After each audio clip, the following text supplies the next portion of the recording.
This 60cm gauge or 2-foot line has three quite distinct sections. First, the line from Frassy itself runs along flat land adjacent to the Somme Canal. At Cappy Station, the line steepens significantly, enters dense forest, goes through a tunnel and then comes to a zigzag. The tunnel is about 200 metres long and is marked on the map by an ellipse, and the next map shows the location of the zigzag, also marked by an ellipse. The entrance to the railway is through the shop and museum. Once inside, we can look down onto the museum exhibits. Some of the locomotives are awaiting restoration, while others are unlikely to ever run again.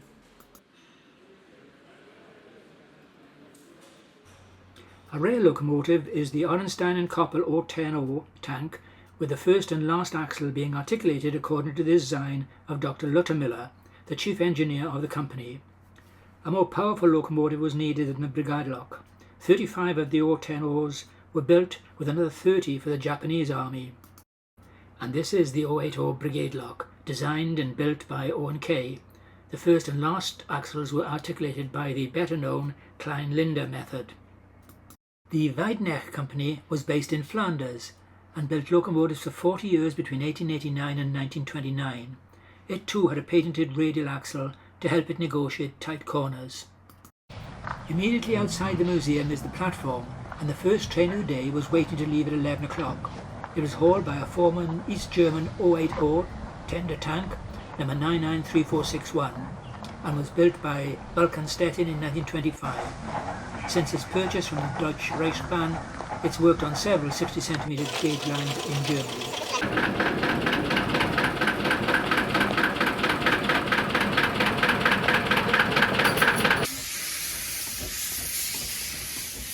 The following videos show a train on the zigzag section of track. This is a private charter that could be stopped for video at any point we required. In 2025, the journey was made in a service train and no stops were possible.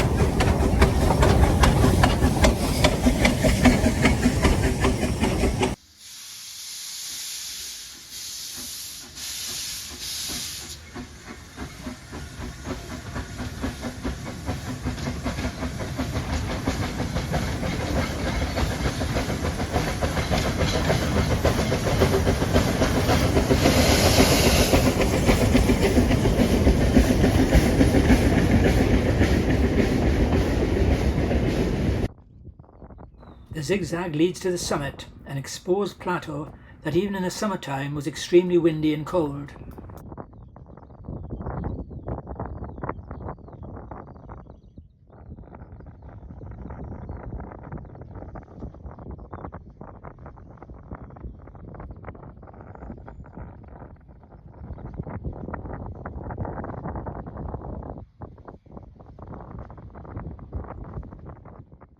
The soil is ideally suited for growing sugar beet, and after the war the railway was essential in the harvesting and transportation of the beet, taking it to the processing plant at Dompierre and then for market.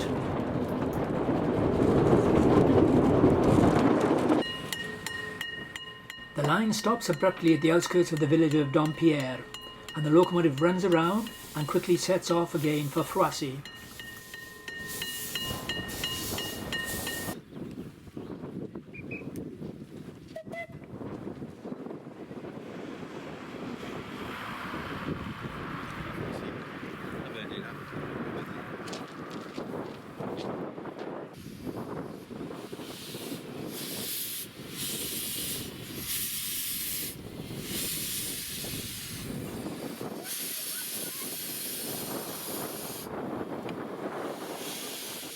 Back at Frassy, the loco shunts the carriages into a siding and then the loco goes on shed.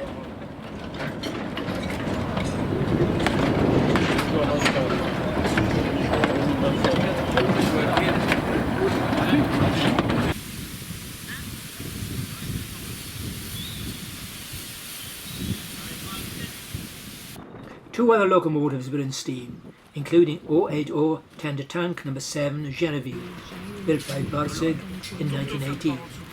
After the war, it found use in Poland on a forestry railway. The third locomotive was an 060 tank built by Decouville in 1916 and carrying number 5. After the war, it was used on a sugar beet railway in Turi.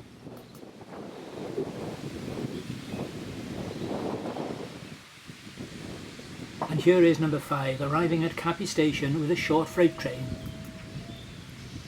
It's carrying its builder's number on the front buffer beam.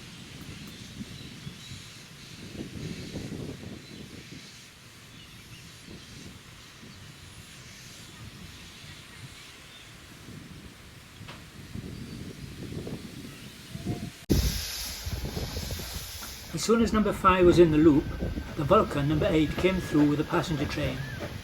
While the first train had gone through to the end of the line, all the other passenger trains were only going up the zigzag and stopped at the plateau.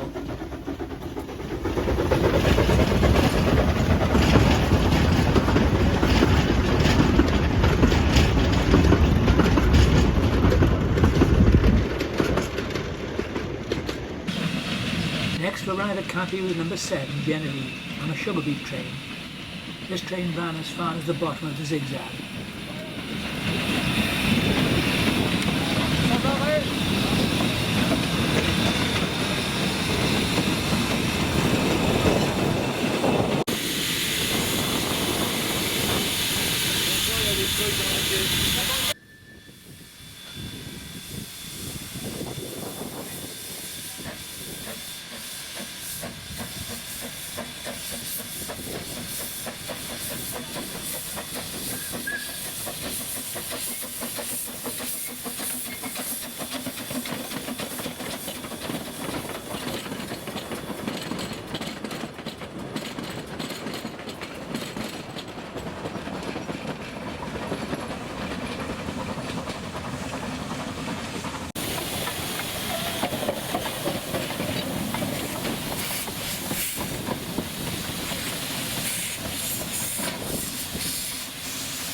Number 5 then ran around and took its train back to Foissy.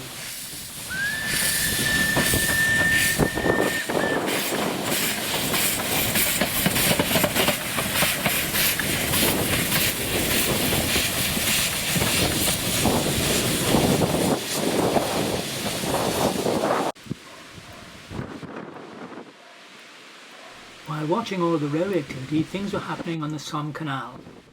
The lock gates opened to allow a motor cruiser to come through.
total of 5 passenger trains ran during the day, and all were very well filled.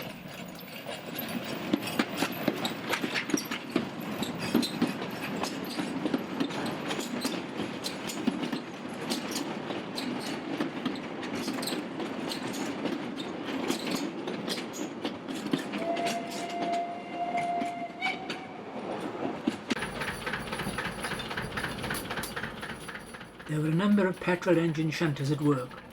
None of these were original First World War locomotives.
The 4th passenger train of the day was double-headed.